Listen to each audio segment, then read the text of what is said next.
భయవేల రామాకు భద్రాద్రి రామా శ్రీరామ జయ జయ రామ శ్రీరామ జయ జయ రామ శ్రీరామ జయ జయ రామ శ్రీరామ జయ జయ రామ జై శ్రీరామ్ జై శ్రీరామ్ జై శ్రీరామ్ బోల్ భక్తవత్సల భగవాను కీ భక్తవత్సల భగవాను కీ రాజా రామచంద్ర మహారాజు కీ రాజిత సీతామాయి కీ పవన సుత వీర ధీర హనుమాను కీ జై శ్రీరామ్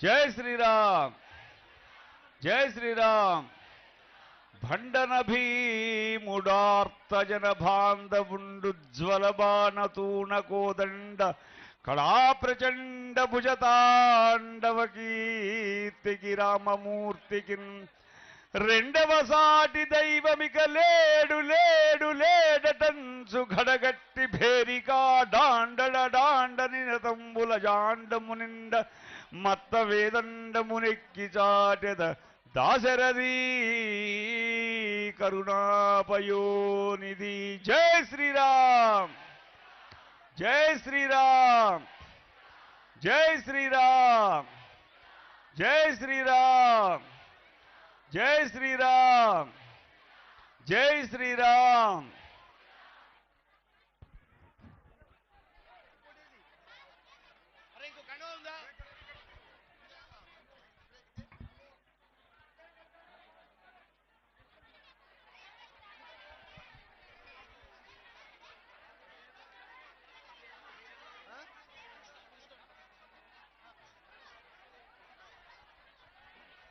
అంతా భక్తులంతా కూడా నిశ్శబ్దంగా ఉండాలండి. ఎదుర్కోలు మహోత్సవం ప్రారంభం. ఎదుర్కోలు మహోత్సవం ప్రారంభమవుతుంది.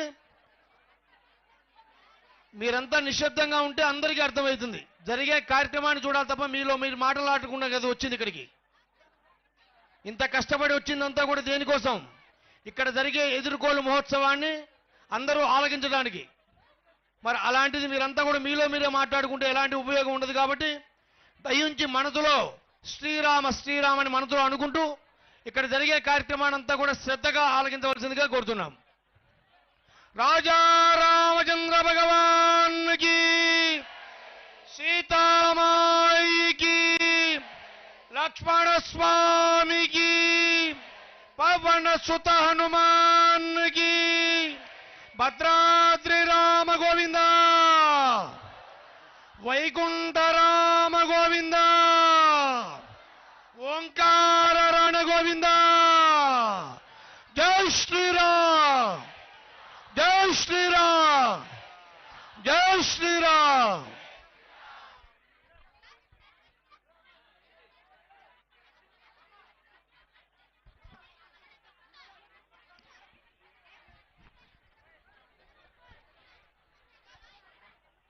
శ్రీదేవీం ధరణీసుతాం నిజ పరివారంజనం వైష్ణవం భద్రాద్రిం పరమం పదంచ విరజాం గోదావరీ నిమ్నగాం కుర్వన్శ్చేతనతారణాయ వసుధా లోకేవతీర్ణో భవాన్ శ్రీమన్ దాశరథే దయాజలనిధే భద్రాద్రి భాగ్యావధే.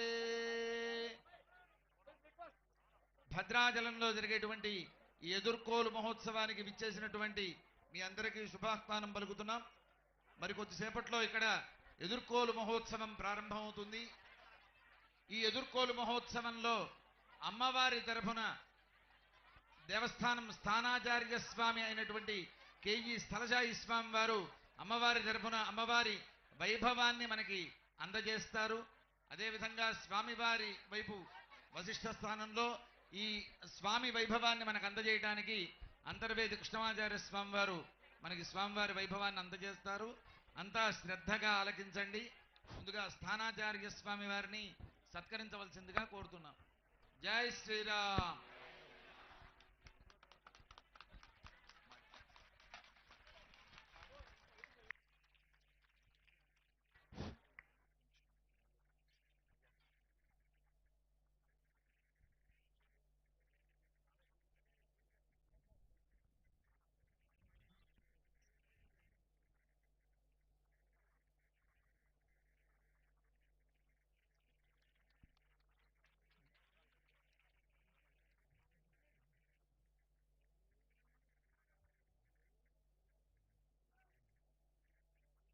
కళ్యాణానామవికలనిధిః కాపి కారుణ్యసీమా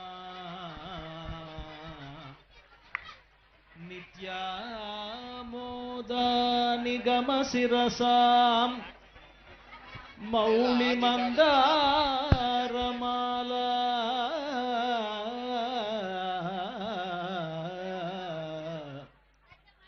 కళ్యాణానామవికలనిధిః కాపి కారుణ్యసీమా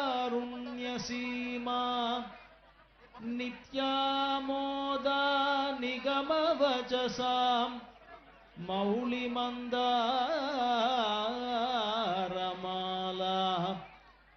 సంపద్దివ్యా మధువిజయినః సన్నిధత్తాం సదా మే సైషా దేవీ సకలభువన ప్రార్థనా కామధేనుః సైషా దేవీ సకలభువన ప్రార్థనా కామధేనుః.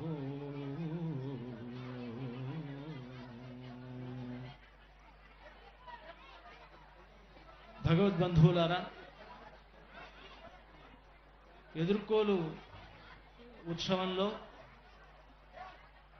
ప్రధానంగా ఇక్కడ రెండు పక్షాలు ఉన్నాయి. అమ్మవారి పక్షం, అటు స్వామివారి పక్షం.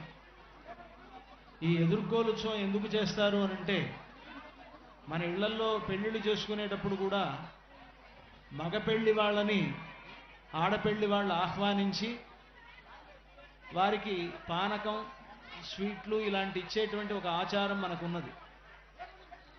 అదే పద్ధతిలోనే ఇటు అమ్మవారి వైపున ఉండేటువంటి వాళ్ళు అంటే ఆడపెళ్లి వాళ్ళు అన్నమాట. వీళ్ళు మగపెళ్లి వాళ్ళను సత్కరించేటువంటి ఒక వేడుక. వారిని ఎదుర్కొని వారిని తీసుకొచ్చి వారికి కావలసినటువంటి మర్యాదలన్నీ చేసి రేపు జరగబోయేటువంటి కళ్యాణానికి ఒక నిశ్చయాన్ని చేసుకునేటువంటి విధానం అంతా కూడా ఈ ఎదుర్కోలు ఉత్సవంలో ఉంటుంది. అంటే ఎదుర్కోలంటే అది ఉద్దేశం. ఇక్కడ అమ్మవారి వైపు ఉండేటువంటి ఈ వైపు వాళ్ళు అమ్మవారి గొప్పతనాన్ని చెప్తారు ఈ సందర్భంగా. అటు స్వామివారి వైపు ఉండేటువంటి వారు రామచంద్రమూర్తి ఎలాంటి వాడో, ఆయన గొప్పతనం ఏమిటో, ఆయన గుణగణాలు ఏమిటో అదంతా కూడా అక్కడ వాళ్ళు వివరిస్తారు. కొన్ని సందర్భాల్లో ఎత్తి పొడుపులు ఉంటాయి, కొన్ని సందర్భాల్లో అవతలి వాళ్ళని ఎగతాళి చేయటం ఉంటుంది. ఇవన్నీ పెళ్ళిళ్ళలో మామూలుగా ఉండేవి. కనుక అవన్నీ కూడా చేసుకుంటూ ఇక్కడ ఈ ఎదుర్కోలు సన్నాహాన్ని మనం జరుపుకుంటాం. అమ్మవారి వైపు ఉండేటువంటి వాళ్ళు అమ్మవారే గొప్పది అని ఇక్కడ నిరూపించాలి. స్వామివారి వైపు ఉండేటువంటి వాళ్ళు స్వామివారే గొప్పవాళ్ళు అని వాళ్ళు చెప్పాలి. అది ఎలా చెప్తామనేటువంటిది ఇక్కడ మనం చూద్దాం. అలా అని ఇద్దరు వైపులు ఉండి వీళ్ళిద్దరు కొట్టుకుంటున్నారు, వీళ్ళిద్దరు పోట్లాడుకుంటున్నారని అర్థం కాదు. దీంట్లో ఉద్దేశం ఏమిటంటే చిట్ట చివరికి అసలు అమ్మవారికి స్వామివారికి ఉండేటువంటి గొప్పతనం ఏంటో మనందరికీ తెలుసుకోవడమే దీంట్లో ప్రధానమైనటువంటి ప్రయోజనం.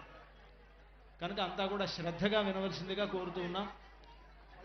ముందుగా అమ్మవారి వైపు నుంచే మాట్లాడాలి. ఎందుకంటే అందరూ అంటుంటారు కదా లేడీస్ ఫస్ట్ అని అమ్మవారి వైపే మాట్లాడాలి.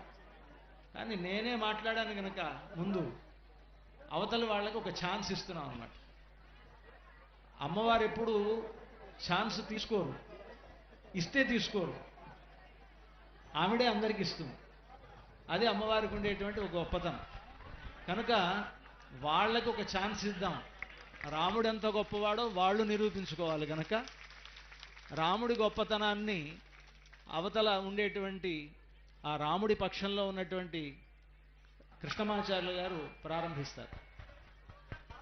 జగత్యాశ్రిత సంత్రాస ధ్వాంత విధ్వంసనోదయః ప్రభావాన్ సీతయా దేవ్యా పరమవ్యోమ భాస్కరః ఆకారత్రయ సంపన్నాం అరవింద నివాసినీం అశేష జగదీశిత్రీం వందే వరదవల్లభా. శ్రీరామాయ నమః. శ్రీమతే రామానుజాయ నమః. అయ్యా మాకు ఛాన్స్ ఇచ్చేవారన్నారు, కానీ మా ఛాన్స్ లేకపోతే అక్కడ మీకు ఫ్యాన్స్ అనేవాళ్ళు ఉండరు. మొట్టమొదటిగా మాకు ఇచ్చినటువంటి ఛాన్స్ కన్నా ముందే చాలామందికి మీరు ఇచ్చేసేసారు, ధనుర్భంగం చేయమని చెప్పి కన్యాశుల్కంగా పెట్టి.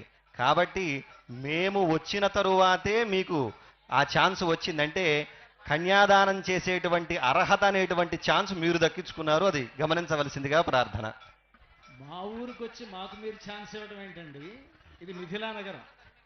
మిథిలా నగరానికి మీరు వచ్చారు, కానీ మేము అయోధ్య నగరానికి రాలేదు. కనుక మిథిలా నగరానికి వచ్చినటువంటి మీకు మేము కొన్ని మర్యాదలు చేయాలనేటువంటి ఉద్దేశం. అయ్యా అది పద్ధతి కాబట్టి మీరు చేస్తున్నారండి, కానీ మీరు పద్ధతిగా మాట్లాడితే మరి కష్టం. మరి ఇంకొక విషయం, అసలు మిమ్మల్ని ఎవరు పిలిచారు? పిలవని పేరంటానికి మిమ్మల్ని విశ్వామిత్రుడు తీసుకొచ్చాడండి, అది గుర్తుపెట్టుకోండి. అయ్యా గురువు గారు చెప్పారు కాబట్టి, మా నాన్నగారు చెప్పారు, స్వామివారి నాన్నగారు చెప్పారు, ఆయన ఏది చెబితే అది చేయమన్నారు కాబట్టి ఆయన వెంట నడిచి వచ్చారు.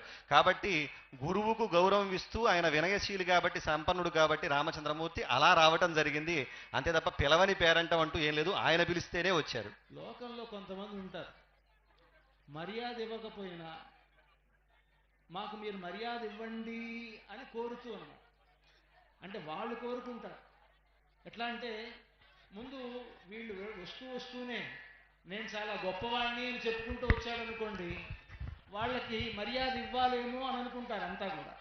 అంటే ఆ విధంగా మీరు వచ్చారు తప్ప మిథిలా నగరంలో మేము కేవలం అక్కడ ధనుస్సు ఉందని చెప్పాం, ఒక యాగం చేసుకున్నాం.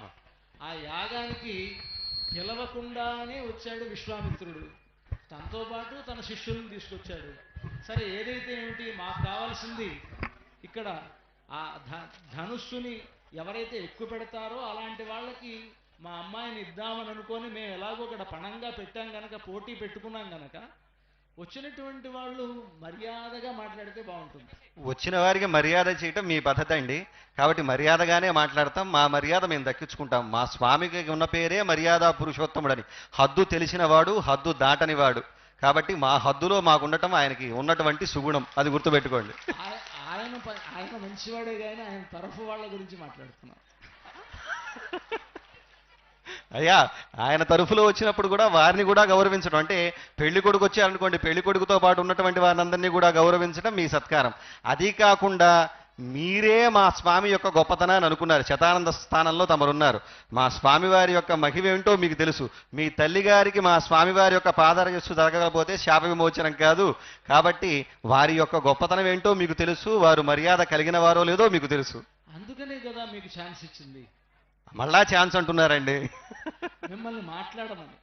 అయ్యా సరే సంతోషం, మాట్లాడుతున్నాం కదండి. మాట్లాడుతున్నారు కానీ అంటే పొల్లు మాటలు మాట్లాడుతున్నారు. ఏమండి? పొల్లు మాటలు మాట్లాడుతున్నారు. అలాంటిది ఏమీ లేదండి అయ్యా. లేదా? అయితే ఇప్పుడు మా అమ్మాయి గురించి గొప్పతనం చెప్పాలి గనక మేము మా అమ్మాయి విశేషాలను కూడా చెప్తాం ఇక్కడ. అయ్యా స్వామి. అంటే ఇప్పుడు మామూలుగా ధనుస్సును అక్కడ పటంగా పెట్టడం జరిగింది. ముక్కు మొహం తెలియని వాళ్ళు చాలామంది రాజులు వచ్చినట్లుగానే రాముడు కూడా అక్కడికి వచ్చాడు. అయితే విశ్వామిత్రుడితో వచ్చినందువలన ఆయనకు ఒక గౌరవం అనేటువంటి ఉన్నది. విశ్వామిత్రుడు రాముణ్ణి లక్ష్మణుణ్ణి ఇద్దరినీ తాను తీసుకొచ్చాడు. అంతకుముందు రామచంద్రమూర్తి విశ్వామిత్రుడి యొక్క యాగ సంరక్షణం చేశాడు కనుక వాళ్ళిద్దరూ ఈ పోటీలో పాల్గొనడానికి యోగ్యులు అని అనుకున్నటువంటి విశ్వామిత్రుడు వాళ్ళిద్దరినీ తీసుకొచ్చాడు. నిజంగానే వాళ్ళిద్దరినీ చూస్తే చాలా గొప్పవాళ్ళుగా అనిపిస్తూ ఉన్నారు మాకు, రాముడు లక్ష్మణుడు ఇద్దరు కూడా. అందుకని మనల్ని స్వాగతిస్తూ ఉన్నాం. ఆ స్వాగతించినప్పుడు కేవలం ఇదొక్కటే కాదు గనక కొన్ని గుణాలు కూడా ఆయనలో మంచి గుణాలు ఉండాలి, మాకు తెలియాలి. అవి ఆయన గొప్పతనం ఏదో తెలియాలి. మా గొప్పతనాన్ని మేము చెప్పుకుంటూనే మాకంటే ముందు ఆ రాముడి గొప్పతనం ఏదో చెప్పమని మిమ్మల్ని కోరుతున్నాం. అయ్యా సాధారణంగా మనకి కల్పసూత్రం ప్రకారము కన్యాదానం తీసుకోవాలన్నా సరే, కన్యాదానం ఇవ్వాలన్నా ఒక 7 గుణాలను పరిశీలించమన్నారు. కులం, శీలం, వపుర్విద్య, వయోవిత్తం, సనాథత అనేటువంటి వాటిని పరిశీలించి వివాహం చేసుకోవటం అనేటువంటిది ఒక సంప్రదాయం. అలా చూచినట్లయితే ముందుగా మొట్టమొదటిది మాకు కులము. రామచంద్రమూర్తి కులం చూచినట్లయితే పురాణ ప్రసిద్ధి పొందినటువంటి కులంలో స్వామివారు జన్మించారు. సూర్యవంశ సముద్భవుడు. ఆ సూర్యవంశంలో పుట్టినటువంటి వారు మహనీయులందరూ కూడా చాలా ఎంతోమంది గొప్పవారు ఉన్నారు. ఇక్ష్వాకువు, కుక్షి మొదలైనటువంటి వారు దేవతలకు సైతం కూడా యుద్ధంలో సహకరించినటువంటి కకుత్స్థుడు మొదలైనటువంటి మహానుభావులందరూ జన్మించారు మా రామచంద్రమూర్తి వంశంలో. అంతేకాకుండా ఇంకా గంగను భూమికి తెచ్చి మనందరినీ కూడా పవిత్రం చేసినటువంటి భగీరథుడు ఈ వంశంలో జన్మించినటువంటి వాడే. సత్యానికి పెద్దపీట వేసినటువంటి సత్యహరిశ్చంద్రుడు కూడా ఈ వంశంలో జన్మించినటువంటి వాడే. షట్చక్రవర్తులలో ఒక్కరిగా చెప్పబడేటువంటి మాంధాత కూడా ఈ వంశంలో జన్మించిన వాడే. విశ్వజిద్యాగాన్ని చేసి తన సర్వస్వాన్ని ధారపోసి కాళిదాసు సైతం తన కావ్యానికి ఏ పేరు పెట్టాలయ్యా అంటే రఘువంశం అనేటువంటి పేరు పెట్టినటువంటి రఘువు కూడా ఈ వంశంలో జన్మించినటువంటి వాడే. అలాగ మా వంశంలో జన్మించినటువంటి మహానుభావులు ఎంతోమంది ఉన్నారు. ఇక వారి తండ్రి గారిని గురించి చెప్పాలయ్యా అంటే 10 దిశలా రథం కలిగినటువంటి మహానుభావులు దశరథ మహారాజు. అటువంటి వారి కుమారుడుగా యాగఫలంగా ఆయన జన్మించాడు రామచంద్రమూర్తి. అది మా స్వామివారి యొక్క వంశానికి ఉన్నటువంటి గొప్పతనం. మీరు మీ రాముడి వంశాన్ని గురించి చెప్పారు కనుక మరి సీత వంశం గొప్పతనం కూడా చెప్పాలి కదా. మేము అయ్యా ఖచ్చితంగానే. మీరు అన్నట్టుగా కులం అని అన్నారు. అటువంటి కులమే అంటే అలాంటి దానికంటే కూడా గొప్పతనం కలిగినటువంటి కులం ఇది. ఎందుకంటున్నామంటే మీరు చాలామంది పేర్లు చెప్పి మాంధాత ఇంకా ఇంకో రఘుమహారాజు చెప్పుకోవడానికి అవకాశం ఉంది కాబట్టి చెప్పాను స్వామి. ఇక మాకు అలాంటి గొప్పతనమే మాకు ఉన్నది. ఉన్నప్పటికీ అంత చెప్పక్కర్లా. రాముడి యొక్క ఇంకొక అవతారమైనటువంటి కృష్ణుడే చెప్పాడు ఈ జనక మహారాజు గురించి. ఏం చెప్పాడంటే కర్మణైవ హి సంసిద్ధిం ఆస్థితా జనకాదయ. కర్మయోగము అని గనక ఒకటి ఉంటే ఆ కర్మయోగం వల్ల సిద్ధిని పొందినటువంటి వాడు జనక మహారాజు అని రాముడి ప్రతిరూపంగా చెప్పేటువంటి కృష్ణుడే జనక మహారాజుని గొప్పగా భావించాడు గనక ఆ ఒక్కడి పేరు చెప్తే చాలు. ఎంతమంది పేరు చెప్పాలి. జనకుడు అనేటువంటి బిరుదండి అందరికీ. అన్ని మాటలు మాట్లాడి నన్ను పూర్తిగా మాట్లాడండి స్వామి. అందుకని అంటే కర్మణైవ హి సంసిద్ధిం ఆస్థితా జనకాదయ. జనక మహారాజు ముఖ్యంగా ఈ కర్మయోగం వలన గొప్పవాడయ్యాడు అని చెప్పి కృష్ణుడే పొగిడినటువంటి వాడు జనక మహారాజు. అటువంటి జనక మహారాజు కుమార్తె జనక మహారాజు చంద్రవంశంలో పుట్టాడు. మీరు సూర్యవంశం అన్నారు. సూర్యవంశం భగభగలాడుతూ ఉంది చూడండి, అందరూ ఎలాగా చెమట్లు ఓడుతున్నారు. కానీ చంద్రుడు కాస్త ఉదయిస్తే చాలు అందరూ చల్లగా. అయ్యా ప్రస్తుతం ఉదయించినట్టు కనిపిస్తున్నాడు, ఆయన చల్లదనం రాలేదు. అంటే ఆ సూర్యుడి ప్రతాపం ఎక్కువగా ఉంది. ఇంకా అంటే సూర్య ప్రతాపం ఎక్కువ ఉంటుందండి. ఆ ప్రతాపం ఉంటేనే చంద్రుడి యొక్క వెన్నెల ఉంటుంది. సూర్యుడు జగత్తుకు కారకుడు. సూర్యుడు లేకపోతే ఏదీ లేదు, మొత్తం శూన్యమే. మొత్తం గ్రహరాజుగా చెప్పబడేటువంటి వాడు సూర్యుడు. అటువంటి సూర్యుడి వంశంలోనే రాముడు జన్మించాడు కాబట్టి మా వంశం గొప్పది. మీ వంశం గొప్పది కాదంటల్లా, కానీ చంద్రుడి వంశం ఎంత గొప్పదో కూడా మనం తెలుసుకోవాలి కదా. అయ్యా చెప్పండి. ఈరోజు మనం ఇంత భోజనం ఈ 4 వేళ్ళు నోట్లోకి వెళుతున్నాయంటే ఆ చంద్రుడు లేకపోతే మనకి ఈ భోజనమే లేదండి కదా. అంటే ఓషధీనామధీశ. చంద్రుడు అంటే ఎవరు అంటే ఈ ఓషధులకి మనం ఈరోజు భోజనం చేసి హాయిగా తృప్తిగా బేవని త్రేణిస్తున్నామంటే ఆ చంద్రుడి వల్ల అనమాట. అంటే ఆ చంద్రుడి వంశంలో పుట్టినటువంటి అమ్మవారు ఎంత గొప్పదో చూసుకోండి. నీలలోహిత చర్య జరగకపోతే అయ్యా, వృక్షాలకు నీలలోహిత చర్య జరగకపోతే గనక ఆ ఔషధీ గుణం చంద్రుడి వల్ల కలగదు. అది గుర్తుపెట్టుకోండి. మీరు ఇంటికి వెళ్ళినా ఇంట్లో మీకు భోజనం పెట్టేది అమ్మవారే కదా. అందుకని అయ్యా అమ్మగారే కావచ్చండి. అది ఆ అమ్మవారి గొప్పతనం అలాంటిది. అలాంటి ఒక వంశంలో పుట్టింది మా సీతమ్మ, చంద్రవంశంలో పుట్టింది. ఆ చంద్రుడి వంశం అనేటువంటిది చాలా గొప్పది. దాంట్లో ఉండేటువంటి మహారాజులంతా ఎలాంటి వాళ్ళు అంటే, ఇంకా మీ రాముడు పుట్టాడు, మా అమ్మ పుట్టలే. పుట్టనటువంటి గొప్పతనం కలిగింది. అంటే పుట్టకుండా ఎలా ఉంది అని అంటే, అసలు ఈ సీతమ్మ వారి వంశంలో ఉండేటువంటి వీళ్ళ తండ్రి కూడా పుట్టలే. అంటే పుట్టకుండా వాళ్ళంతా ఎలా గొప్పవాళ్ళు అయ్యారండి? అది నేను చెప్పడం కాదు, పురాణాల్లోనే ఉంది. విదేహుడు అని పేరు. ఆయనకి దేహమే లేదు. దేహం లేనటువంటి విదేహరాజు యొక్క కుమార్తె ఏమిడ. అంటే ఎట్లాగా? అంటే పుట్టిన వాళ్ళు ఎవరికి దేహం లేదండి? అయోనిజ. దేహం ఉందే ఎవరికి? పుట్టిన వాళ్ళందరికీ దేహం ఉంది కదండి. అంటే ఆ దేహం వేరే అయి ఉండొచ్చు. అయ్యా అంటే దేహం ఉన్నటువంటి వాళ్ళందరిది మీలాంటి దేహం అనుకోకండి. అది దివ్యమైనటువంటి దేహమేమో. అయ్యా కనుక దివ్యమైనటువంటి దేహం వేరు, మామూలు దేహాలు వేరు కదా. కనుక అలాంటి ఒక గొప్పతనం కలిగినటువంటి వంశంలో పుట్టినటువంటి సీతమ్మ కూడా వైదేహి అని పిలువబడుతోంది కదా.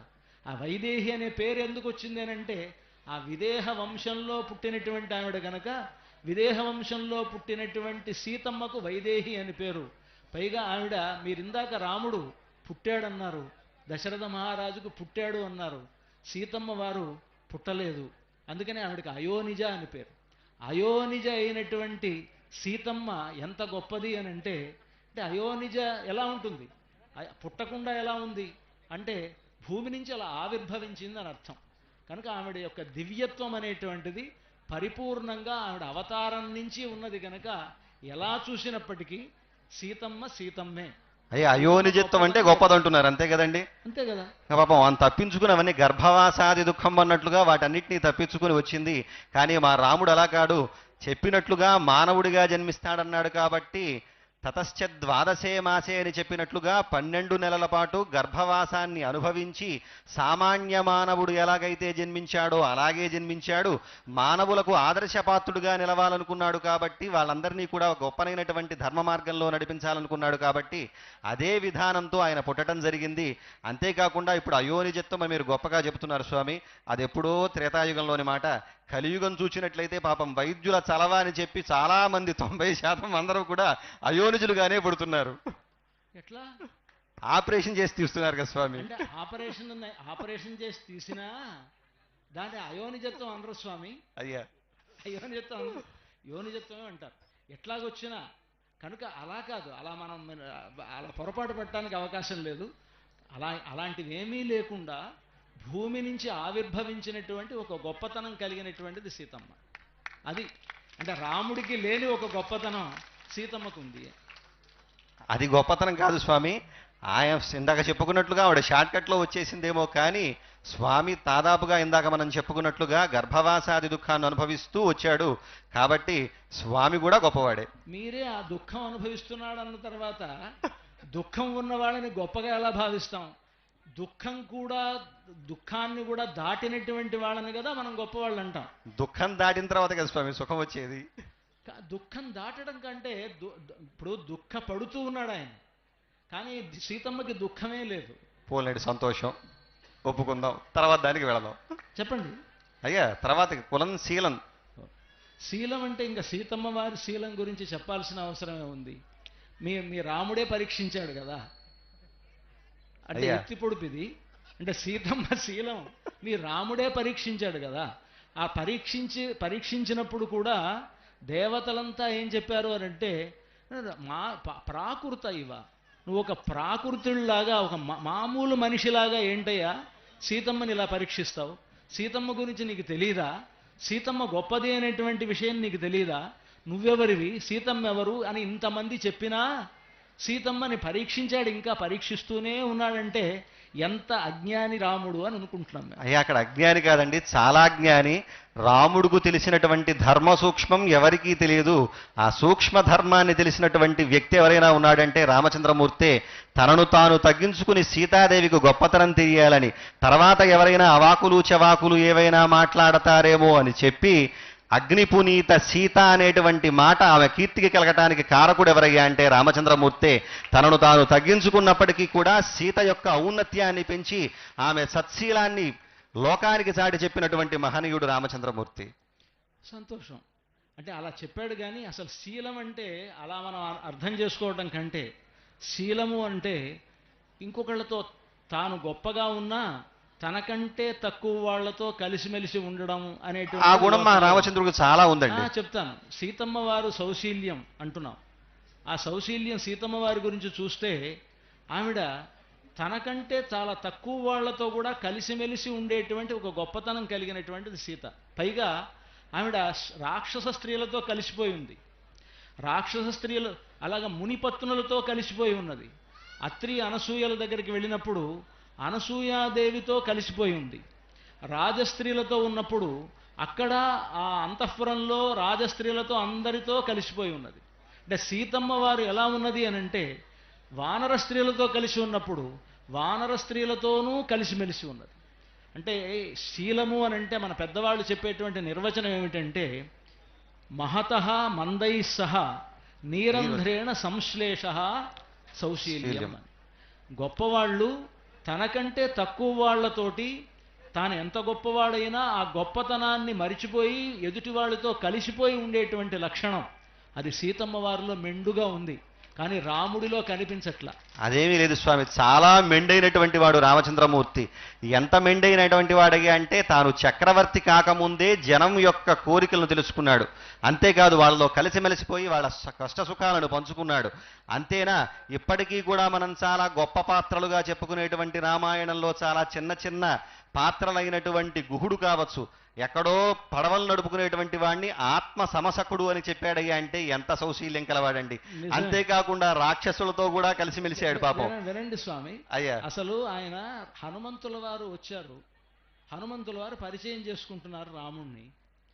అంతా అయిపోయిన తర్వాత రాముడిని చూస్తూ మీరిద్దరూ ఎక్కడి నుంచి వచ్చారు, మీరెవరు, మీరు చూస్తుంటే రాజకుమారులా కనిపిస్తున్నారు, మీ భుజాలు బాగా ఆభరణాలతో అలంకరించుకోదగినవే ఉన్నవి, కానీ అలంకరించుకోకుండా మీరు మునివేషాలతో ఉన్నారు, కానీ మీ లక్షణాలు చూస్తే మిమ్మల్ని చూస్తే రాజుల్లాగా అనిపిస్తోంది, మేము ఇంత మాట్లాడుతున్నా మీరు మాట్లాడరేమి అని అంటుంటే హనుమంతుడంతటి వాడు మాట్లాడితే నేరుగా హనుమంతుడితో మాట్లాడకుండా పక్కనే లక్ష్మణస్వామితో మాట్లాడుతూ, లక్ష్మణ చూసావా ఈయన మాట్లాడుతున్నాడు, ఈయన గురించి నువ్వు మాట్లాడు, ఏమిటంటే నా ఋగ్వేద వినీతస్య నా యజుర్వేదధారిణః నా సామవేద విదుషః శక్యమేవం ప్రభాషితుం. ఓ హనుమంతుడు బాగా మాట్లాడుతున్నాడు, కానీ నేను ఆయనతో నేరుగా మాట్లాడను, నువ్వు మాట్లాడు అంటే ఏంటి, రాజరికం అన్నమాట. అంటే అక్కడ ఆయన దగ్గర సౌశీల్యం ఏముందండి. కానీ సీతమ్మ వారు అలా అనుకోలే. సీతమ్మ వారు హనుమంతుడితో మాట్లాడింది నేరుగా హనుమంతుడితో. సీతమ్మ తాను ఒక రాజరిక స్త్రీ, తాను రాణిగా ఉన్నప్పుడు తనకు ఈ ఘోష అనేటువంటిది ఉంటుంది, తన సేవకులతో నేరుగా మాట్లాడకూడదు, కానీ హనుమంతుడితో నేరుగా మాట్లాడింది. నేరుగా మాట్లాడలేదు స్వామి, పరీక్షించింది. ఈయన కాదా అవునా అనేటువంటి అనుమానపడింది. పక్కన లక్ష్మణ స్వామి వారు లాంటి వాళ్ళు ఎవరూ లేరు కాబట్టి పోనీ పక్కన రాక్షస్త్రితో కలిసిపోయింది అన్నారు కదా. ఏమా వచ్చినటువంటి వాడు మామూలు వాడో కాదో ఒకసారి కనుక్కోవడమా, మనవాడో కాదో అనవచ్చు కదా. రాక్షస స్త్రీలతో ఆవిడకి స్నేహం లేదు కదా. మీరు నాకు కలిసిపోయింది అన్నారు కదా స్వామి. కలిసిపోవడం అంటే వాళ్ళని రక్షించడంలో కానీ వాళ్ళతో మాట్లాడటంలో కానీ కలిసిపోయింది, కానీ ఆవిడ అభిప్రాయంతో వాళ్ళకి ఏకీభావం లేదు కదా. ఈవెన్ హింసించాలనుకున్నారు కదా, వాళ్ళని కూడా రక్షించింది ఆవిడ. అది గొప్పతనం. ఎక్కడండి, మీరు సుందరకాండ 26వ సర్గలో చూస్తే నన్ను ఎవరైతే ఇలా ఏడిపించారో వీళ్ళందరూ తప్పకుండా ఏడుస్తారు, వీళ్ళందరూ కూడా బాధపడతారు, త్వరలోనే ఈ లంకా నగరం ఇదవుతుంది అని చెప్పేసి అంది. కోపంలో అనొచ్చు, కానీ ఆవిడకి ఆ మనస్సులో అది ఉంటే హనుమంతుడు వచ్చినప్పుడు వీళ్ళందరూ నిన్ను ఏడిపించారు కదా, వీళ్ళందరినీ నేను ఒకసారి గుద్దులు గుద్దేస్తాను, వీళ్ళందరినీ కూడా చంపేస్తాను, నలిపేస్తానంటే అప్పుడు ఆవిడ ఏమంటుందంటే, ఎవరు పాపం చేయని వాళ్ళు ఎవరున్నారు? పాపానాం వా శుభానాం వా వధార్హాణాం ప్లవంగమా కార్యం కరుణమార్యేణ నకశ్చిన్నాపరాధ్యతి. లోకంలో తప్పు చేయని వాళ్ళు ఎవరున్నారు?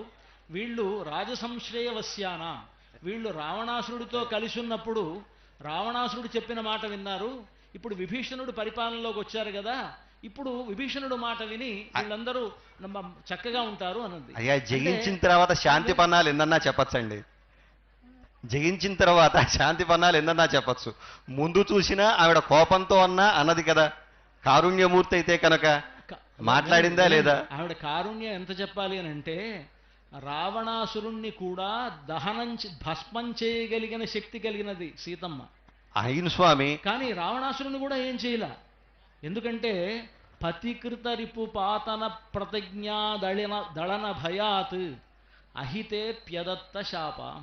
మంచి మాట చెప్పారండి. ఆవిడ రాముడికి కీర్తి కలిగించాలని ఒకటి, ఇంకొకటి రాముడు తనను ఆదేశించలేదు, నీ రక్షణ నువ్వు చేసుకోమని రాముడు ఆదేశించలేదు కనుక ఆయన రాముడి ఆదేశం లేనప్పుడు వీళ్ళనేం చేయకూడదు, తన రక్షణ తాను చేసుకోకూడదు అని వాళ్ళని కూడా సహించిందనమాట. అంటే ఎంత ఓర్పు సీతమ్మ వారికి ఉన్నది. అక్కడికి ఆ ఓర్పుని మీరు పరీక్షిస్తున్నారు. ఇంకా ఓర్పును పరీక్షించలేడు స్వామి. ఆవిడ ఆజ్ఞ కావాలన్నప్పుడు ఆవిడ బద్ధురాలే కదా ఈయనకి. కాదని ఎవరన్నారు? అవునండి. ఇప్పుడు మీరు అన్నారు, ఏమన్నారయ్యా అంటే వాళ్ళందరితో కలిసిపోయింది, పతివ్రతా మహాత్మ్యం కలిగినటువంటిది. అంటే ఆ పతివ్రతా మహాత్మ్యం అంటే పతిని అనుసరిస్తే కదా ఆ మహాత్మ్యం దక్కేది. పతి అయిన తర్వాత కదా అయ్యా, పతి అయిన తర్వాత కదా అది అవుతాడు కదండి. ఇప్పుడు మనం అయిన తర్వాత మాట్లాడుకుంటున్నాం కాబట్టి.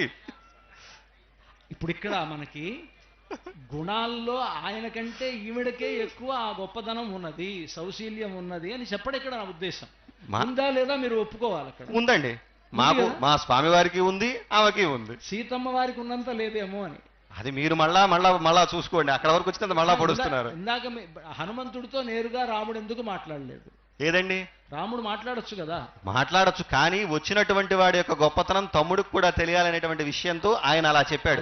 వచ్చిన వాడు సామాన్యుడు కాదు అని చెప్పి. అక్కడ రాముడు నేరుగా చెప్పాడు, నేను రాజుతోటే మాట్లాడాలి, సుగ్రీవుడితో మాట్లాడతాను తప్ప సుగ్రీవుడి కంటే తక్కువ వాడైన ఆయనకి సచివుడైనటువంటి హనుమంతుడితో మాట్లాడకూడదు అనమాట. అది పద్ధతి పాటించాడండి, దానిలో ఇబ్బంది ఉంది. నిజమే. అక్కడ సౌశీల్యం అనేటువంటిది పోయింది కదా. ధర్మం పాటించారు కదండి. అంతే, ధర్మం పాటిస్తాడు, సౌశీల్యం లేదు. ఉంటుందండి, సౌశీల్యము ఉంటుంది, ధర్మము ఉంటుంది. ఇందాక మేము చెప్పుకున్నాం, సామాన్యమైనటువంటి మానవులందరితో కూడా కలిసి తిరిగాడంటే ఎంతటి సౌశీల్యం ఉండాలి. సరే, అది మీరు సమర్థించుకోవటమే కానీ సీతమ్మ వారికి ఉండేంత సౌశీల్యం మాత్రం రాముడి దగ్గర లేదు. సరే, తర్వాత అయ్యా, కులం శీలం వపుహు.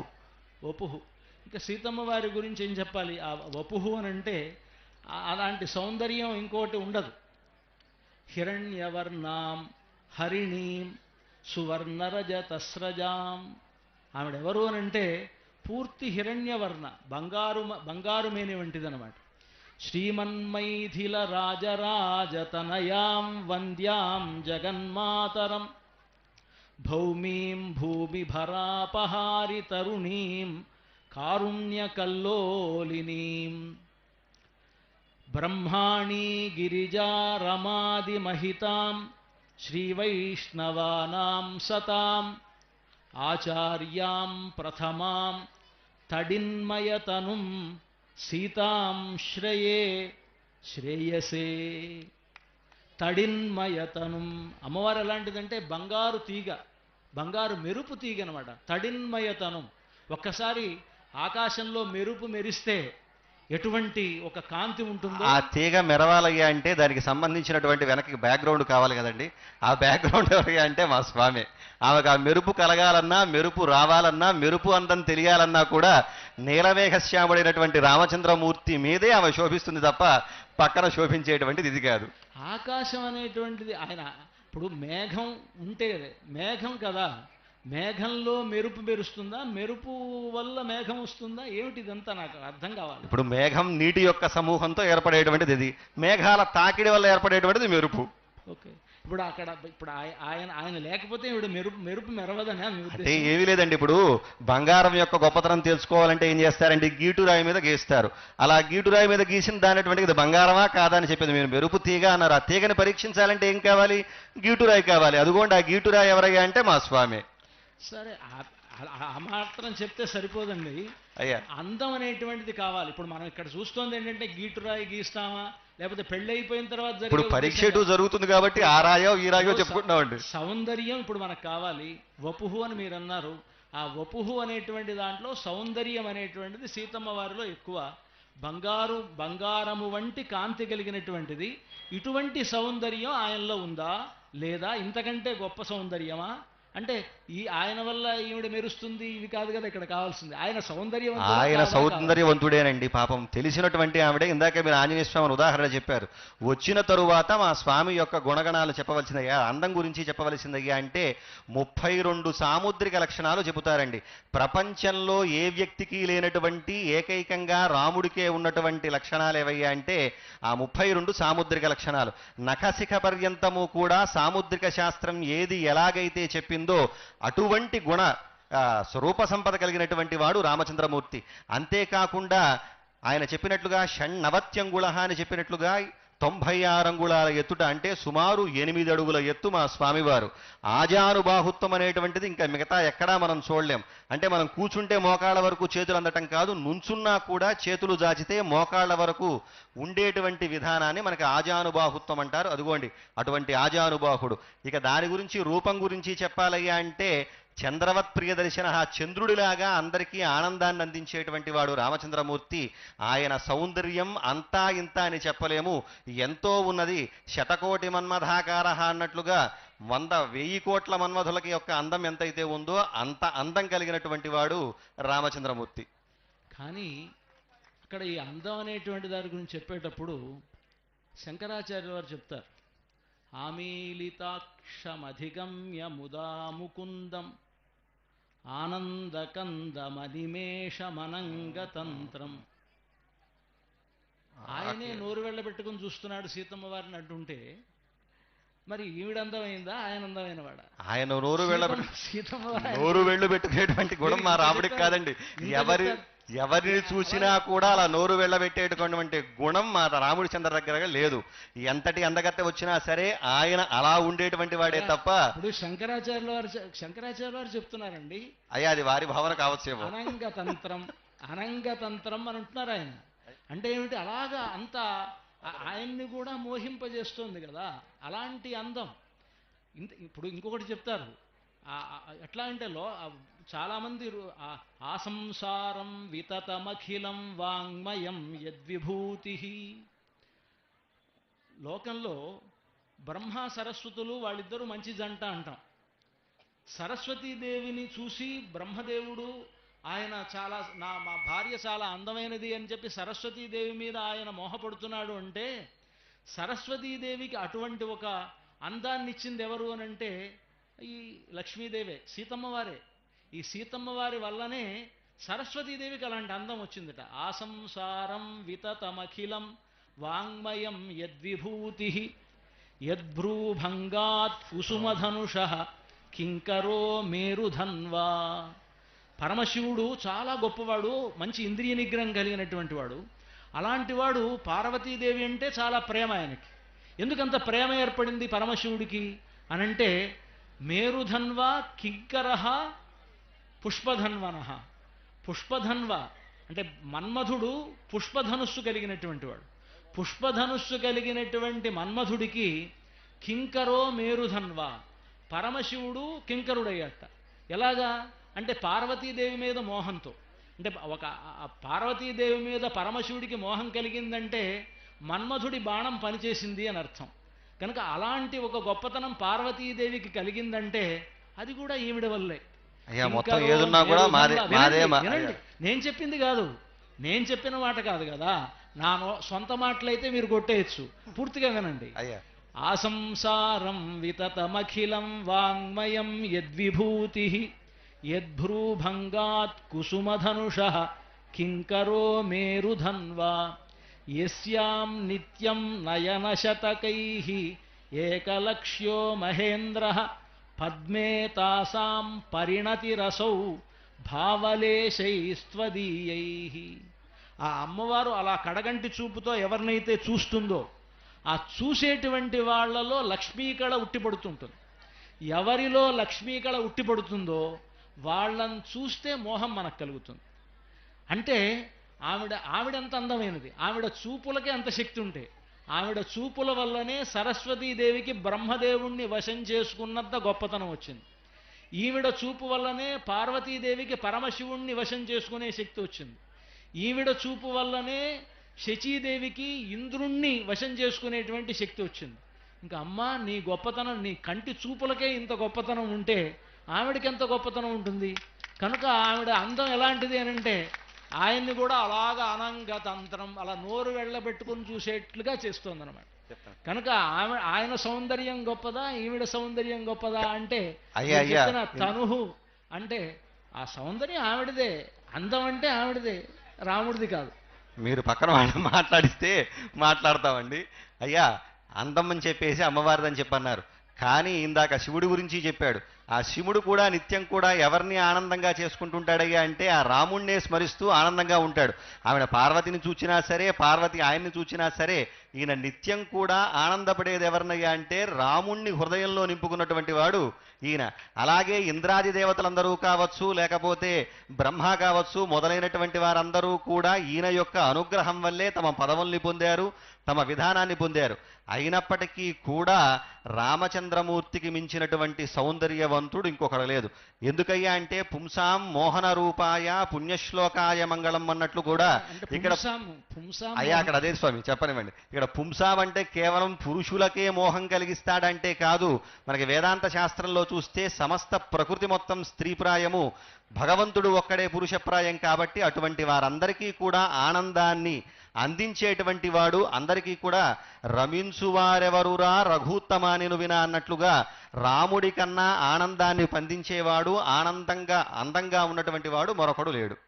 కాబట్టి ఈవిడ వరించిందయ్యా అంటే ఆయనకు ఆ గుణం ఉండబట్టే కదా. కన్యా వరయతే రూపం అని చెప్పేసి ఉంది కదా.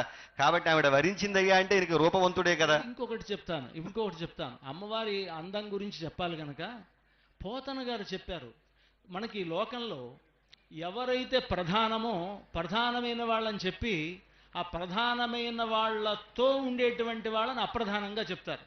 అంటే రాముడు వెళ్ళాడు అడవులకి అంటే రాముడితో లక్ష్మణుడు వెళ్ళాడు, రాముడితో సీతమ్మ వెళ్ళింది అని అంటే రాముడు వెళ్ళడం ప్రధానం, రాముడితో వెళ్ళినటువంటి లక్ష్మణుడు అప్రధానం, సీతమ్మ అప్రధానం.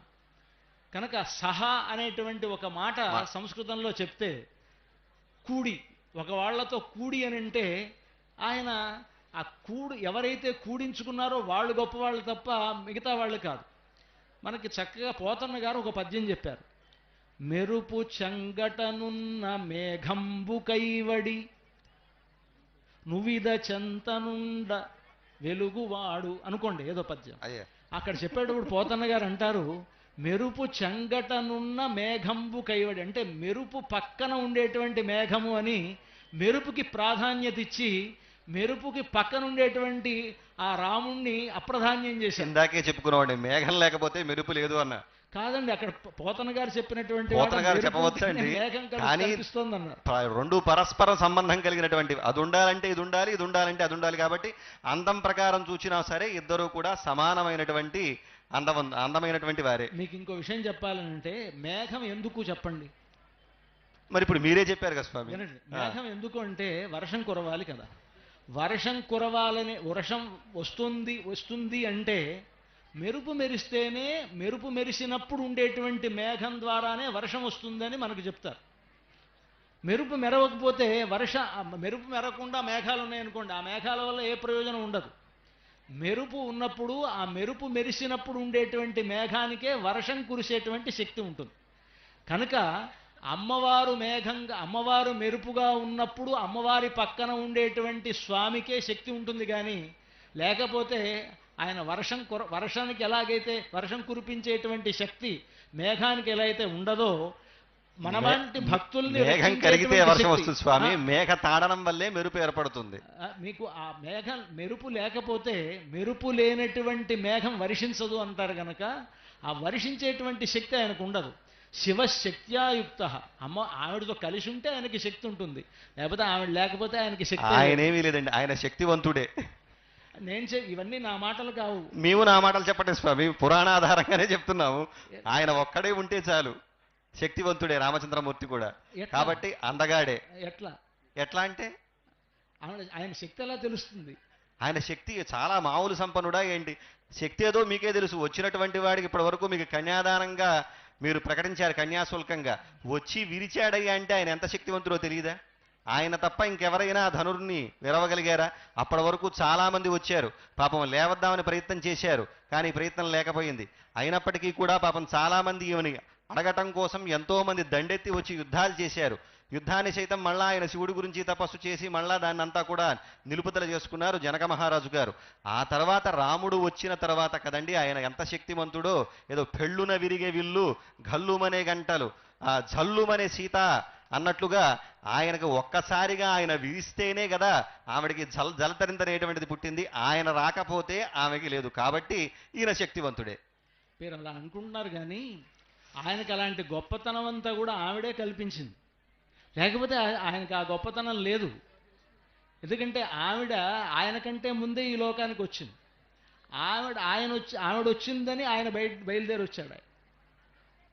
అదేమీ లేదండి, ఆవిడ రాఘవత్వే భవేత్సిత, ఎప్పుడూ విడిచిపెట్టకుండా ఉంటుంది కాబట్టి ఆమె వచ్చిందేమో, కానీ ఆయన లేకపోతే ఇది లేదు. ఆయన్ని అనుసరించే ఆవిడ వస్తుంది. పాపం ఆయన ప్రణాళికను అనుసరించే ఆవిడ ప్రణాళిక కావచ్చు, నాలిక కావచ్చు, ఏదైనా కావచ్చు, ఆయన్ని అనుసరిస్తే వస్తుంది అది. కాదండి, మాకు పెద్దలు చెప్పిన మాట ఏంటంటే ఆయన ఏదైనా ఒక పని చేస్తున్నాడంటే ఈవిడ ముఖం చూసే చేస్తాడట. చిచలిషే తవ భ్రూలత. ఆవిడ ఎటు ఇలా కళ్ళు ఇలా తిరిపితే ఆయన అటువైపు చూస్తాడు. ఆవిడకి సంతోషంగా ఉందంటే ఆ పని చేస్తాడు, లేకపోతే చేయడు అని. ఎందుకంటే చెప్తున్నారు, అశేష జగతాం సృష్టి సర్గోపసర్గస్థితి స్వర్గం దుర్గతి మాపవర్గిక పదం సర్వంచ కుర్వన్ హరి యస్యా వీక్ష్య తదింగిత పరాధీనో విధత్తేఖిలం. ఆ అమ్మవారి ముఖం చూసి ఆయన చేసిన పని బాగుంది అని ఆవిడ కనుక మెచ్చుకుంటే ఆ పని కొనసాగిస్తాడు, లేకపోతే ఆ పని వదిలిపెట్టేస్తాడు. కనుక ఆవిడది డిమాండా ఆయనది డిమాండా చూడండి. ఆయన చూపులు ఎటువైపు తిరిగితే అటు ఆయన తిరుగుతాడు. ఆవిడకి అంత శక్తి ప్రసాదించింది కూడా ఏదయ్యా అంటే అండి, గృహిణిగా చేసుకున్నాడు. గృహిణిగా చేసుకున్న తర్వాత ఎలా ఉంటుందయ్యా అంటే, భార్యకి అంగీకారం తెలిసిందనుకోండి, అంగీకారం తెలియజేసింది అనుకోండి, ముందుగా చెప్పేది ఆమెకే కాబట్టి, సంతోషాన్ని పంచుకునేది ఆవిడతోనే కాబట్టి, ముందుగా ఏ ఇబ్బంది ఉండడం కోసం ఏం చేస్తారు అంటే అది చేస్తారు. అంతేకాకుండా ఇందాక మీరు అన్నారు ఆ శక్తి ఎలా వచ్చిందయ్యా అంటే, మనకి భాగవత పురాణం చెబుతోంది, బ్రహ్మాదులందరికీ కూడా అంత గొప్పనైనటువంటి స్థానాలు లక్ష్మీ కటాక్షం వల్ల కలిగినప్పటికీ కూడా ఆ లక్ష్మికి అంతటి శక్తి ఎలా వచ్చిందయ్యా అంటే, నిత్యము కూడా ఆ స్వామి పాదసేవనం వల్లే లభించింది అని చెప్పేసేసి చెప్పడం జరిగింది మనకి భాగవత పురాణం. కాబట్టి అటువంటి శక్తి ఆవిడికి వచ్చిందంటే అది మా స్వామి వల్లే, స్వామివారి పాద సంవాహనం వల్లే ఆ శక్తి ఆవిడికి లభించిందని గమనించాలి. ఇది నేను చెప్పినటువంటి మాట కాదు, మీరు నాకు అన్నారు కాబట్టి భాగవతమే చెప్పింది. మా ఫెమినిజం దీన్ని ఒప్పుకోదు. అయ్యా ఇక్కడ ఫెమినిజం కాదండి. అంటే మీరు చెప్తున్నారు, కానీ అది మాకెందుకో అంగీకారంగా లేదు. ప్రతిదీ మా ఆడవాళ్ళని ఇంత తక్కువ చేస్తే ఎట్లాగా? ఆడవాళ్ళు తక్కువ చేసింది ఏమీ కాదు స్వామి, మీరు తక్కువ చేస్తే ఎట్లా? తక్కువే లేదు స్వామి, దాదాపు ఉన్నతమైనటువంటి సమమైనటువంటి గౌరవాన్ని ఆయన అందిస్తాడు. ఎందుకయ్యా అంటే వీరిద్దరి దేహాలు వేరు కావచ్చు కానీ మనసులు మాత్రం ఒకటే. కాబట్టి అక్కడ తక్కువ చేసినటువంటి మాట ఏమీ లేదు. ఆమె ఇంగితాన్ని ఈయన గ్రహించగలిగినటువంటి గొప్ప సంపన్నుడే మా రామచంద్రమూర్తి. సరే, ఇప్పుడు ఆ అందం విషయంలో అయితే మీరు కొంత తక్కువే అనిపిస్తోంది. మా అందం మాదే కనుక ఏదండి బాబు, మీరు కింద పడ్డా మాదే పై చేయనటువంటి ధోరణి మీది. సరే కానివ్వండి. తర్వాత మేము కింద పడటం, మీరు కింద పడుతున్నారు ప్రతిసారి. మేమేం కింద పడట్లేదు స్వామి. సరే సరే, ఆ తర్వాత అందం తర్వాత ఏంటి చెప్పండి? పులంశీలం వపుర్ విద్య. విద్య అండి.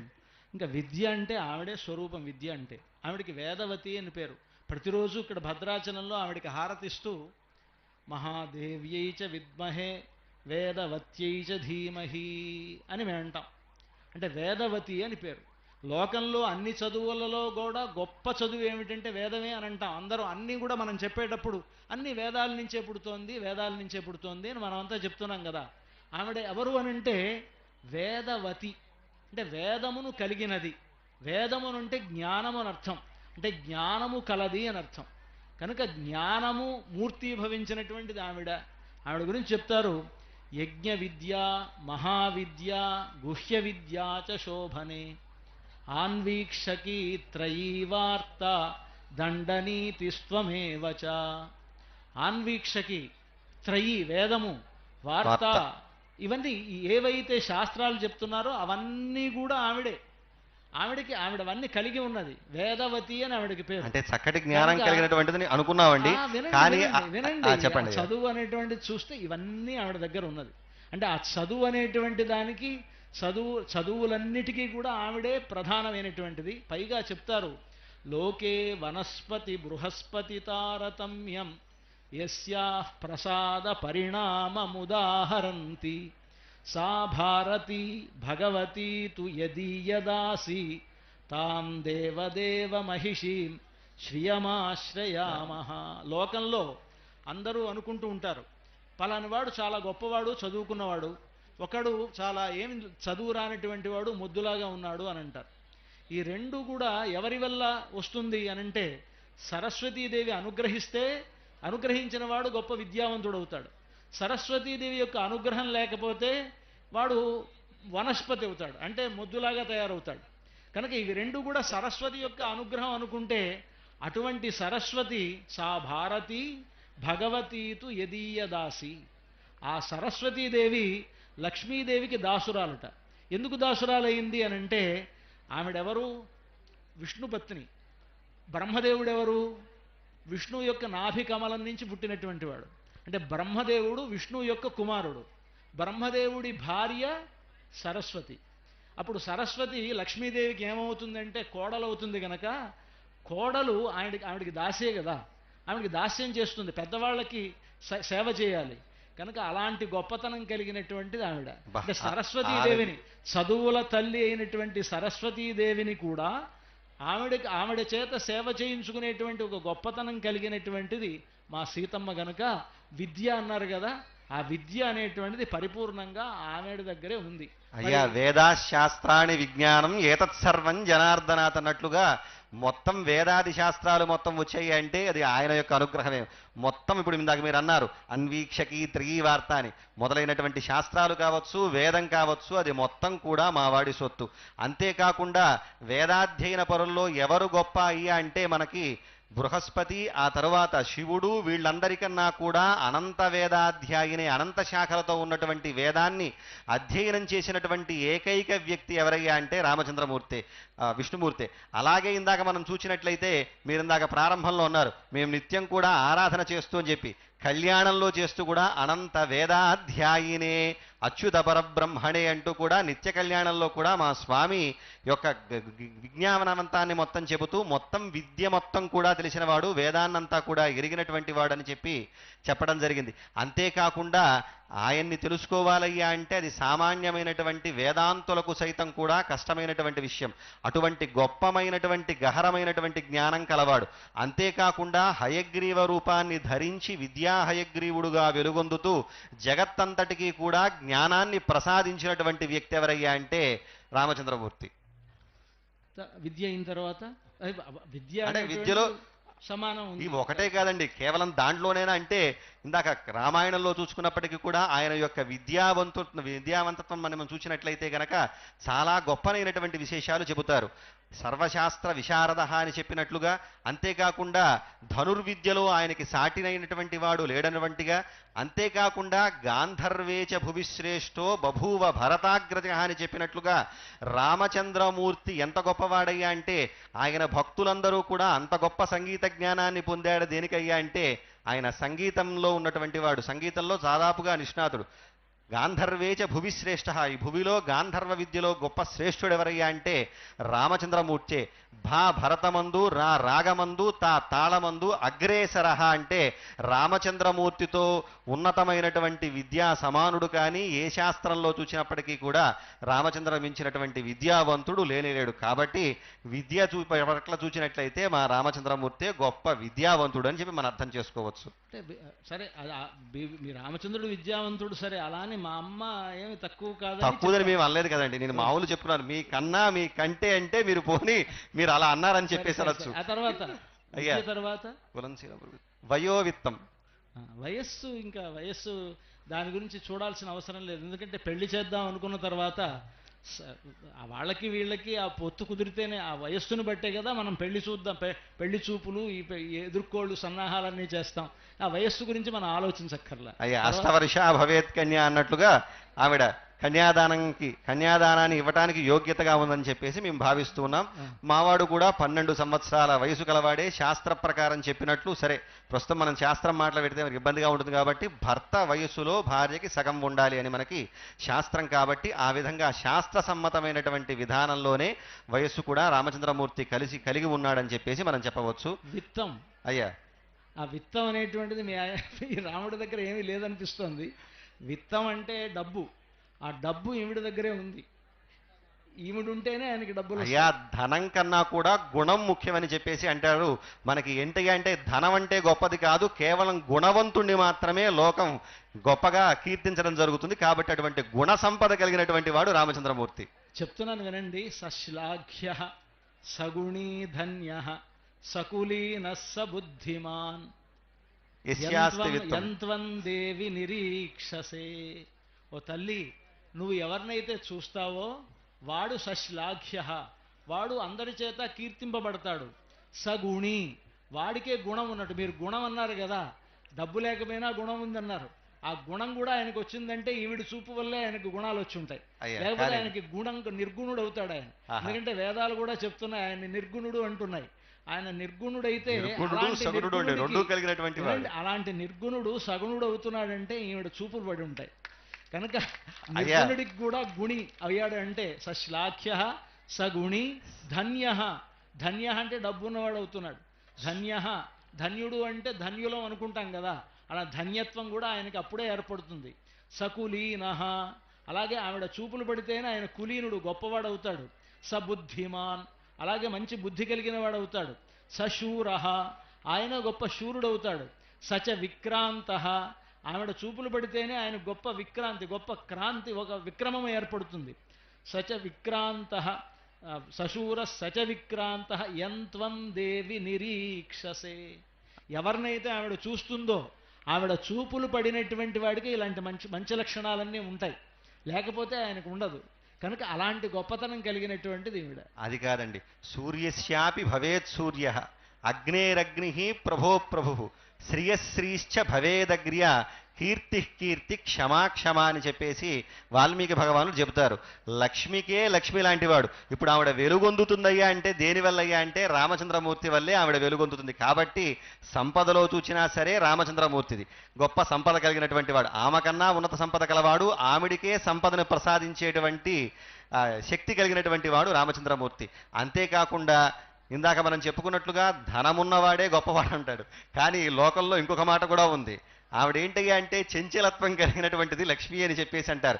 అటువంటి చెంచల అయినటువంటి లక్ష్మీదేవి కూడా నిశ్చలంగా ఎవరి దగ్గర ఉందయ్యా అంటే శ్రీమన్నారాయణుడి దగ్గరే ఉంది. కాబట్టి అటువంటి చెంచలత్వం కలిగినటువంటి లక్ష్మీదేవిని కూడా నిశ్చలంగా పెట్టుకున్నటువంటి వాడు శ్రీమన్నారాయణుడు. అంతేకాకుండా అంటే ధనం ఆర్జించేటప్పుడు కష్టం, ఆర్జించినటువంటి దాన్ని దాచుకునేటువంటి సమయంలోనూ కష్టమే, ఖర్చు పెట్టేటువంటి సమయంలోనూ కష్టమే. కాబట్టి దుఃఖకారకమైనటువంటిది ధనము అని చెప్పి ఒక నానుడి. ఇప్పుడు అయితే ధనం వద్దనా మీకు ఉద్దేశం?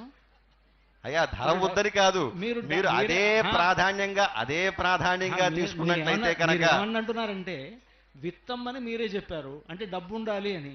మాకు డబ్బు అవసరం లేదంటున్నారు. అంటే రెండు స్టేట్మెంట్స్ మీ దగ్గర నుంచి వస్తున్నాయి. ఇక్కడే మాకు రామోద్విర్ణాభిభాషతే అని అందరు అంటున్నారు. రాముడు 2 మాటలు మాట్లాడకూడదని, మీరు 2 మాటలు మాట్లాడుతున్నారు. 2 మాటలు కాదు స్వామి, దానివల్ల కలిగేటువంటి ఇబ్బంది చెబుతున్నాం అంతే తప్ప ఇక్కడ రెండో మాట అనేటువంటిది లేదు. ఆయన ఒకటే మాట ఒకటే బాణం అన్నట్లుగా ఒకే మాట పైన నిలబడేటువంటి వ్యక్తిత్వం కలవాడే కాదు. మాకు అనుమానం అదే సరే, నేను అర్థమైంది మీరు అన్నారు కాబట్టి మా మీదే అని చెప్పేసి అర్థమైంది. అయ్యా అటువంటిదేవీ లేదు. కావాల్సినటువంటి వాళ్ళే విత్తం అందరికీ కావాలి, చిత్తం దానిపైనే ఉంటుంది. సమ్రాట్ అయినా సామాన్యులైనా కూడా నిత్యం పలవరించేది కలవరించేది దానికోసమే. అదుగోండి అటువంటి దాన్నంతా కూడా ప్రసాదించేటువంటి శక్తి కలిగినటువంటి వాడు ఎవరయ్యా అంటే రామచంద్రమూర్తే. కాబట్టి దాని పరంగా చూసినప్పటికీ కూడా మనకి రామచంద్రమూర్తి సంపదలో కూడా సమున్నతమైనటువంటి వ్యక్తి అని చెప్పేసి మనకు అర్థమవుతోంది. కానీ రామాయణంలో ఒక విషయం తెలుస్తుంది మనకి. రాముడికి లేని ఒక గొప్పతనం సీతమ్మకే ఉంది. అదేమిటంటే రాముడు తన దగ్గరికి శరణాగతి చేసి వచ్చినటువంటి విభీషణుణ్ణి చాలా పరీక్షించి తన చుట్టూ ఉండేటువంటి మంత్రులు అంటే విభీషణుడు తన దగ్గరికి వచ్చాడు. రావణాసురుడి తమ్ముడైనటువంటి విభీషణుణ్ణి తన వైపు చేర్చుకోవాలా వద్దా అని అక్కడ ఉండేటువంటి వానర వీరులందరితో సంప్రదించి వాళ్ళ అభిప్రాయాలు తీసుకొని చిట్ట చివరికి రక్షించాడు. కానీ సీతమ్మ అటువంటిదేమీ లేకుండా తనను హింసించినటువంటి అవాగమ్యాం హింసాం తవ కృతవతి రాక్షసవధూహు అవాగమ్యాం హింసాం, నోటితో చెప్పలేనంత హింసించారు ఆ సీతమ్మ వారిని లంకలో ఉండేటువంటి చుట్టూ ఉండేటువంటి రాక్షసులు. అలాంటి వాళ్ళని సీతమ్మ వారు అవాగమ్యాం హింసాం తవ కృతవతి రాక్షసవధూహు, ఆ రాక్షస స్త్రీలందరినీ కూడా నీవు హనుమంతుడి నుంచి రక్షించావు కదమ్మా అని పెద్దవాళ్ళు అంటారు. అంటే హనుమంతుడు వాళ్ళందరినీ హింసించబోతే వాళ్ళందరినీ రక్షించమని హనుమంతుడితో చెప్పి ఆపినటువంటి ఒక గొప్పతనం సీతమ్మకు ఉంది. వినండి, అంటే అంత ఓర్పు సీతమ్మకు ఉంది, అంత దయ సీతమ్మకు ఉన్నది. దయ ఓర్పు అనేటువంటిది రాముడికి అసలు లేనే లేదు. ఖచ్చితంగా ఉన్నవాడండి, దయ కలిగినటువంటి వాడే. క్షమ అని ఇందాకే చెప్పాం, ఓర్పు చాలా కలిగినటువంటి వాడు. అటువంటి వాడు ఇందాక ఇప్పుడు మీరు అన్నారు ఆ హనుమంతుడికి ఆ గొప్పతనం, సీతమ్మకి ఆ గొప్పతనం కలిగిందయ్యా అంటే దాన్ని ఒక పద్యంలో చెబుతారు. ఎలాగయ్యా అంటే ఆకృతి రామచంద్ర విరహాకృతి కన్బొమతీరు స్వామి చాపాకృతి కన్నులన్ ప్రభు కృపాకృతి అంటూ ఆ కన్నులలో కారుణ్యం ఏర్పడింది ఎవరి వల్ల అయ్యా అంటే అది రామచంద్రమూర్తి వల్లే. అక్కడ అసలు సుందరకాండలో ఉన్నటువంటి అమ్మవారు ఎవరిలా ఉన్నారయ్యా అంటే అది మొత్తం కూడా రామచంద్రమూర్తి యొక్క ఆకృతిగానే అక్కడ మనకు కనిపిస్తుంది. ఇందాకే చెప్పుకున్నాము, మనం దేహాలు వేరైనా కూడా మనసు ఒకటే. కాబట్టి ఈ కారుణ్యం అక్కడికి వచ్చిందయ్యా అంటే ఈయన వల్లే అది ప్రసాదించినట్టుగా మనం భావించవచ్చు. చాలా పొరపాటు. ఆవిడ అసలు కారుణ్యమే ఒక రూపం. అది కరుణామివ రూపిణీం అంటే ఈవిడ వల్ల ఆయనకి కరుణ రావాలి, కానీ ఈవిడ లేకుండా ఆయనకు కరుణ వచ్చేటువంటి అవకాశం లేదు. ఇది పెద్దవాళ్ళు చెప్పినటువంటి మాటకు విరుద్ధం మీరు చెప్పింది. ఆవిడ ఉంటేనే ఆయనకి కరుణ వస్తుంది, ఆయన పక్కన ఉంటేనే. లేకపోతే రావణాసురుడి మీద బాణాలు వేసినట్టుగా అందరి మీద బాణాలు వేసి చంపేస్తారు. అంటే లోకకంటకుడైనటువంటి ఆయన చంపడం కూడా ఇదేనండి. పాపం ఆమెనంత హింసించాడనే కదండి పాపం అంత కష్టపడి వచ్చి వారధిని నిర్మించి ఆయన్ని సంహరించింది లోకకంటకుడైనటువంటి వాడిని. కాబట్టి కావచ్చు, కానీ కరుణ అనేటువంటిది ఆవిడదే. కరుణామివ రూపిణి ఒక రూపం. ఆయన కరుణా సముద్రుడండి. సముద్రం ఎండిపోవచ్చు ఒక్కొక్కప్పుడు, కానీ ఎండవండి సముద్రం అసలు ఎండే సముద్రం కాదు. కరుణ అనేటువంటిది ఒక రూపం అయినప్పుడు కరుణ సముద్రం కంటే కూడా కరుణే గొప్పదవుతుంది. కరుణ ఒక రూపం. రాముణ్ణి మీరు ఎలాగైతే ధర్మ రూపం మూర్తీభవించినటువంటి ధర్మం అన్నారో మూర్తీభవించినటువంటి కరుణ సీతమ్మ అయ్యా. కనుక కరుణ విషయంలో మీరు డామినేట్ చేయలేరు, అది సీతమ్మే గొప్పది. కాదు స్వామి. సరే మీరు అన్నారు స్వామి కూడా కారుణ్యం కలిగినటువంటి వాడే. శరణ్ణవాడు శత్రువైనా సరే కూడా అనాలి. అదే కూడా అంటే గొప్పది. కూడుకుంటే ద్వంద్వం అయితే కదండి, కూడుకుంటే కదండి ఏదైనా కూడా అంటే తప్ప ఆవిడ లేకపోతే ఆయన కరుణ అయితే లేదు. అది కాదు స్వామి, ఇంతవరకు ఒప్పుకుందాం. మిగతా వాటి సంగతి ఎలా ఉన్నా కరుణ విషయంలో మాత్రం సీతమ్మ వారిదే డామినేషన్. పోనీ తల్లికి ఆ కారుణ్యం ఉంటుంది కాబట్టి మాకు కూడా కావాల్సింది అదే కరుణ చూపించవలసిందే. రామదాస్ గారు కూడా రాముడి గురించి ఎదురు చూసి అదిగో వచ్చదరని ఇదిగో వచ్చదరని ఎదురు చూచుచునుంటిని ఓ జనని అని ఆయన ఇదిగో వస్తారు అదిగో వస్తారు అని ఎదురు చూస్తూ ఉన్నాను, అయినప్పటికీ నన్ను ఇంతవరకు కరుణించలేదు అని అంటారనమాట.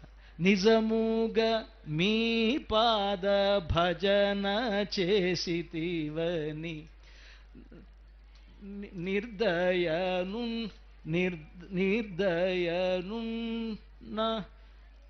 నిజముగా మీ పాద భజన చేసితినని నిర్దయ చూపినారు ఓ జనని సుజనావళిని మీ ఎటును బోచిరో నిజముగాదనిపించెను ఓ జనని జనకతనయనాదు మనవి గైగొని జగజ్జనకునితో తెల్పవే. అందుకని మీరు పాపం రామదాస్ గారు మన ఇద్దరం కూడా రామదాస్ గారు సొమ్ము తింటున్నాం, మీరు కానీ నేను కానీ. కనుక రామదాస్ గారు ఏం చెప్పారనంటే రాముడికి దయలేదు, సీతమ్మ వారికే ఉంది. ఆయన పాపం సుమారు ఒక 5-6 కీర్తనలో కీర్తించారండి. దాశరథి కరుణాపయోనిధి అని 102 పద్యాల్లో చెప్పాడండి. ఒక్కసారి కాదు 100 సార్లు చెప్పారయ్యా. శతానందుల వారు మీ పేరు కాబట్టి ఆయన 100 సార్లు దాటిపోయింది. మీ పేరు కన్నా కూడా ఎక్కువే ఆయన కరుణామూర్తి అని చెప్పడం జరిగింది. మీరు అర్థం చేసుకోవట్లా. కరుణాపయోనిధి అంటే కరుణా సముద్రుడు అన్నారు. కరుణే అమ్మవారు. అందుకని అయ్యా అది వర్షం కంటే గొప్పది కరుణ. కరుణ ఆకారం కలిగిందండి, దాన్ని కురిపించేటువంటి గుణం కలవాడు కాబట్టి రామచంద్రమూర్తి కరుణా సముద్రుడు అంటే సముద్రం అంత కరుణ అంటే అంత గొప్పనైనటువంటి కారుణ్యం కలవాడని చెప్పి అడిగినటువంటి వారి మైక్ కూడా ఆగిపోయింది. అంటే మీరు అబద్ధం చెప్తుంటే సీతమ్మని తక్కువ చేస్తుంటే కరుణ విషయంలో మైక్ కూడా బంద్ చేయడం ఆగిపోయింది. చూసారా? ఇప్పుడు దీన్ని బట్టి సీతమ్మ పరీక్ష మనం నెగ్గినట్టు అనమాట. ఇక్కడ కూడా రాముడు పరీక్షించాడు, కరుణ ఆయనకుందా సీతమ్మకుందా అనే దాంట్లో సీతమ్మకే కరుణ ఉంది అనేటువంటి దాంట్లో సందేహం లేదు. అయ్యా ఇందాక మీరు పాడుతున్నప్పుడు కూడా తడబడ్డారు స్వామి, అది కూడా తొందరగా దాటనివ్వలేదు. అంతేకాకుండా నేను తడబడ్డాను, మైకే తడబడింది మీ దగ్గర. మైకు తడబట్టం కాదు స్వామి, మీ ఏర్పాట్లే కదండి పాపం. మరి మీది వినపడాలనేటువంటి గొప్పతనము కావచ్చు, మీ ఏర్పాట్లే, మీ దగ్గరికి మేము వచ్చాం కాబట్టి ఇవన్నీ జాగ్రత్తగా చూసుకోవలసినటువంటి వారు మీరే. మరి తడబడిందయ్యా అంటే అది మీ తడబాటుగానే మేము భావించవలసి వస్తుంది. ఏదో ప్రతిదానికి సమాధానం చెప్తున్నారు. మగపెళ్లి వాళ్ళు కనుక ఏదో కొంచెం మేము తలవంచాల్సి వస్తుంది. అయ్యా తలవంచవలసినటువంటి అవసరం ఏంటండి? ఏదైనా రామదాసు గారి యొక్క అభిప్రాయాన్ని బట్టి సీతమ్మే కరుణామూర్తి, సీతమ్మకే దయ ఉన్నది, ఆవిడకే ఆయన నన్ను బ్రోవమని చెప్పవే సీతమ్మ తల్లి. సరేనండి పాపం, ఇందాక అనుకున్న ఒక 8 కీర్తనలోనో 9 కీర్తనలోనో అనొచ్చు 102 సార్లు ఆయన కరుణ కలిగినటువంటి వాడు అని చెప్పేసి చెప్పుకున్నాం. అంతేకాకుండా ఆయనే దయా సముద్రుడు అని చెప్పేసి అనుకున్నాం. అసలు మొత్తం దయ ఎవరికి సొత్తయ్యా అంటే రామచంద్రమూర్తి సొత్తే. అదిగో చూడండి,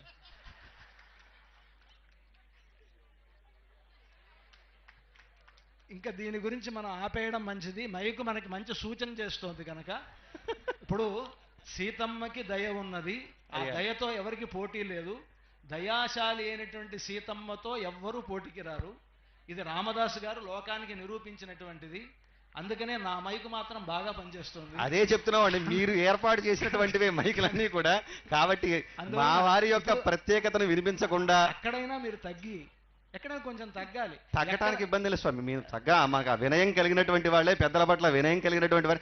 విషయంకి వచ్చినటువంటి సందర్భంలో మాత్రం దాన్ని చెప్పడం వివరించడం సమంజసం కాబట్టి ఆ విధంగా మాట్లాడుతున్నామే తప్ప ఇక్కడ దీనిలో ఎటువంటిది లేదు. రామచంద్రమూర్తి కూడా దయ కలిగినటువంటి వాడే. అయ్యా అది కూడా అని చెప్పండి చాలు, చాలు, సంతోషం అండి. ఈ విధంగా మనకి ఇద్దరు కూడా తుల్యశీల వయోవృత్తాం తుల్యాభిజన లక్షణాం రాఘవోర్హతి వైదేహీం తంచేయ మసితే క్షణ. తుల్యశీల వయోవృత్తం. ఇందాక ఆ శీలం కానివ్వండి, వయస్సు కానివ్వండి, నడవడిక కానివ్వండి, ఇవి రెండు కూడా సీతమ్మ వారికి రామచంద్రమూర్తికి అంతా సమంగా ఉన్నది, తగినటువంటిది. రాఘవోర్హతి వైదేహీం, సీతమ్మ వారిని పెళ్లి చేసుకోవడానికి రాముడికి అర్హత ఉన్నది. తంచేయ మసితే క్షణ, అలాగే రాముణ్ణి వివాహం చేసుకోవడానికి సీతకు కూడా అర్హత ఉన్నది. కనుక ఈ ఇద్దరికి చాలా సంతోషం ఇద్దరికి స్వామి. పొత్తు కుదిరింది కనుక జనకానాం విదేహానాం సంబంధ కశ్యన ప్రియ అని చెప్పినట్లుగా వీరిద్దరి యొక్క కలయిక జగత్తంతటికీ కూడా మంగళాలను కలిగించేటువంటిది కాబట్టి సమానమైనటువంటి గుణాలు కలిగినటువంటి విధానంగా మనం ఆలోచించుకుంటూ ఈ ఇద్దరి కళ్యాణం కూడా జగత్ కళ్యాణంగానే భావిస్తూ ఇద్దరూ కూడా మీరు చెప్పినట్లుగా ఇద్దరూ సమానమైనటువంటి వారే. వివాహశ్చ వివాదశ్చ సమయోరేవ శోభతే అన్నట్లుగా ఇద్దరూ కూడా సమానమైనటువంటి వారే. ఆ ఇద్దరి యొక్క రెండు దేహాలు ఒకడైనప్పుడు కూడా రెండు కళ్ళు కలిస్తేనే మనకు కారుణ్యం ఎలాగైతే వస్తుందో కరుణాస్వరూపులైనటువంటి వారిద్దరి యొక్క కలయిక జగత్తుకు మంగళాలను చేకూరుస్తుందని చెప్పి మేము కూడా భావిస్తూ తదుపరి కార్యక్రమాన్ని నిర్వహించవలసిందిగా ఈరోజు కోరుతున్నాం. జరిగినటువంటి ఎదుర్కోలు ఉత్సవంలో అధికారులు పెద్దలు అందరూ పాల్గొన్నారు. ప్రిన్సిపల్ సెక్రటరీ గారు ఇక్కడికి వచ్చి వేచేస్తున్నారు. అలాగే ఈ ఎదుర్కోలు ఉత్సవంలో ఆది నుండి మనకి ఇక్కడ ఉండి వారి యొక్క దివ్యమైనటువంటి మంగళాశాసనాలు కృప చేస్తూ పరమహంస పరివరాజకులు త్రిదండి శ్రీ శ్రీ శ్రీ దేవనాథ రామానుజీర స్వామి వేంచేస్తున్నారు. ఇప్పటి వరకు మేము సీతమ్మ వారి వైపు ఒకళ్ళం, రాముల వారి వైపు ఒకళ్ళం, ఇద్దరం కూడా కాస్త వాగ్వివాదం చేసుకుంటూ వారిద్దరి యొక్క వైభవాన్ని ఇక్కడ మన అందరికీ కూడా తెలియజేసేటువంటి ప్రయత్నం చేశాం. వారి యొక్క దివ్య సందేశాన్ని ఈ సందర్భంగా అనుగ్రహించవలసిందిగా స్వామివారిని కోరుతూ ఉన్నాం. ఆపదామపహర్తారం దాతారం సర్వ